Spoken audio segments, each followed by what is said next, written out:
Shazam shocked the world by being DC's funniest film ever. That's crazy, right? So let's break down those mid and after credit scenes, because you couldn't have been the only one in the theater asking, who the hell is that talking caterpillar? Shazam was rich with Easter eggs and surprises from its 8-decade history, including a supervillain from the 1940s, a throwback to when bad guys didn't have to make any sense. Mr. Mind, the ruthless evil intergalactic villain?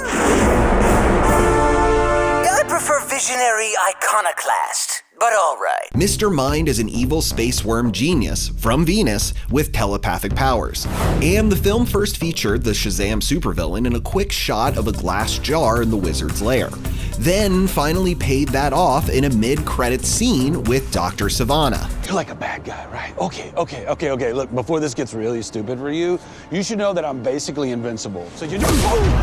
The one-eyed evil Doc is scribbling ancient glyphs on his jail cell walls to try to re-enter the Rock of Eternity and reclaim his lost magic powers when a worm with a talk box arrives to promise that the 7 realms are about to be ours. I could explain, but why don't I just show you?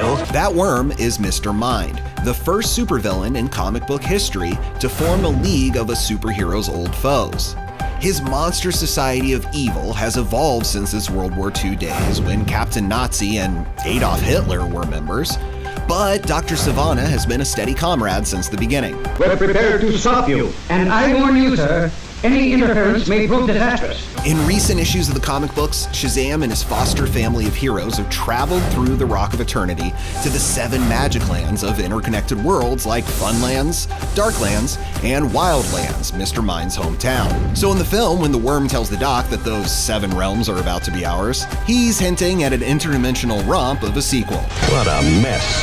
Where am I going to start? Mr. Mind may be only 2 inches long, but his telepathic powers are among the strongest in the DC universe. And he can also spin super strong silk cocoons to entrap his adversaries. Plus, he evolved into an enormous hyperfly during the 52 Maxi series. Then he ate some space and time and created the DC multiverse, so the diabolical possibilities are literally endless with this angry inch. Dude, I got some mind on me. Oh, I may throw up. Although Shazam fanboyed hard for the Justice League and even featured a headless cameo by Superman, we're pretty sure that he won't be teaming up with Aquaman in an upcoming sequel, since an entire after-credits scene was dedicated to throwing shade at his fish communication abilities. Trash talk all you want, Shazam. Those bullies weren't laughing when tiny Aquaman got a shark on his side.